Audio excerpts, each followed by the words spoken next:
The N+1, global yet very local cycling podcast, brought to you by Lowlands Cycling.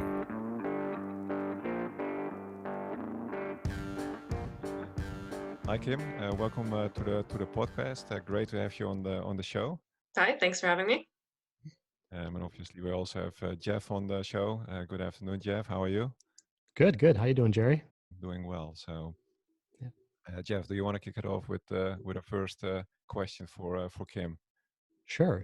So, Kim, can you just tell us a little bit about your background, just how you got started with racing?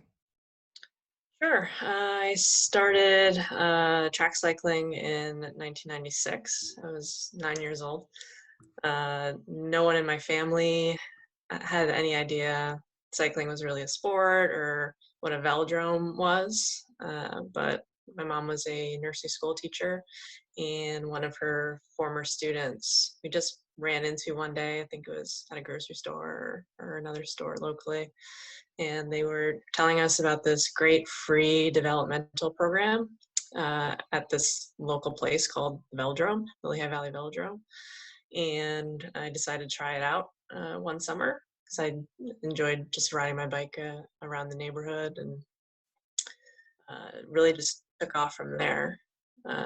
So spent many years competing at the Lehigh Valley Velodrome, now called the Valley Preferred Cycling Center, and all over the nation and the world. So your first team that you were on was the Victory cycling team, is that right? Victory Brewing was my first professional road team, right? Okay. Yeah, and you were 19, is that right? So my first year with them, I was actually 18. It was a professional team, so I was on the team, but I did not put ink to paper to sign the contract. Okay. That would have negated my ability to compete in Junior Worlds that year. Okay. When I was 18 and when I was 19, I competed for them. Okay. All right. Yeah, I was racing for a team in New Jersey out of High Gear Cyclery. And I remember your team came out and did one of our training rides, and you guys brought beer and we had pizzas afterwards, and we were like, this is insane. This is so cool. Nice. Yeah. So Yeah. I think you and I may have met back in like 2006 on that training ride. Probably, yeah. Probably, right? I was too young to enjoy the beers, but they also made root beer, so that worked for me. That's great. So going back to what you had said when you were racing at 18, I mean, if we look at your 2005 results, they're just phenomenal. I mean, at such a young age to have such huge results. Was that when it clicked for you, when you thought, okay, I can do this as a professional? Yeah, it was definitely that train of thought, I think. I had worked really hard for individual pursuit medal at the Junior World Championships.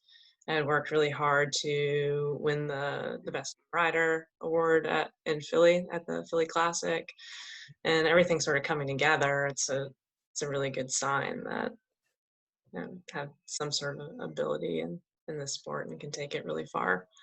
Yeah. Looking at the velodromes, right, traveling the world, do you have a favorite one, or one that you enjoyed in particular, and why? I have enjoyed the tracks that are partially indoors and partially out.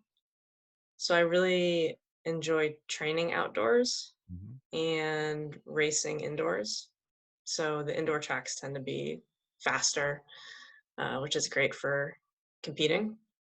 Outdoors obviously comes with all the benefits that you think, sunshine and wind and those things that make you happy. So there's a track in Cali, Colombia that is outdoors, but it has a roof over the top.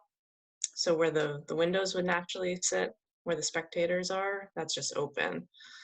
And there's also one in Germany too, that I traveled to. That's just the same way. Those are really nice. And tracks where I have the best memories too, of course. So home in Pennsylvania, Paris, Hong Kong, Netherlands. Yeah. So on Friday, we got the email from the USA Cycling that a a lot of the events are going to be postponed, and track nationals looks like it's going to be postponed till they said after September, right? That's kind of how they left it. So how does that change the training plan for some of your clients? Do you have to go back and reevaluate with them? Absolutely. Yeah, I was waiting at my desk Friday, watching the clock tick, waiting for the announcement. So the floodgates could open and I could start working on all the adjustments to programs. But yes, it's very difficult trying to prepare for a moving target. But honestly, and what I've been trying to convey to some of the athletes that I coach too is that I'm very personally used to that situation. Being on the national team and not necessarily being the superstar, very often on the bubble of making teams or not, is in a situation where most of the time I didn't know when my next event would be. And it was a situation of having a moving target. So with a lot, we've taken the approach of let's train as if it's going to happen. And until we have more information, there's nothing else that we can really do. I'm pretty much very engaged in the Swift community. So we do a lot of group rides and we do trainer road and things like that.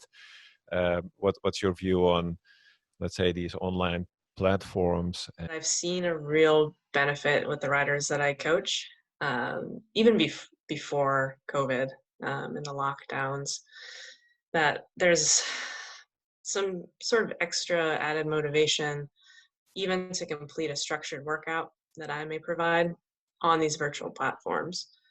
I would be one to have a better workout if I just had one person. That would be all that it would take. One person sitting on a trainer next to me doing the same thing. And I think it's sort of that same effect. You know that there's people out there, you're not next to them, sweating and hearing the same heavy breathing, but but it's out there. So connecting people in that way, I think is great.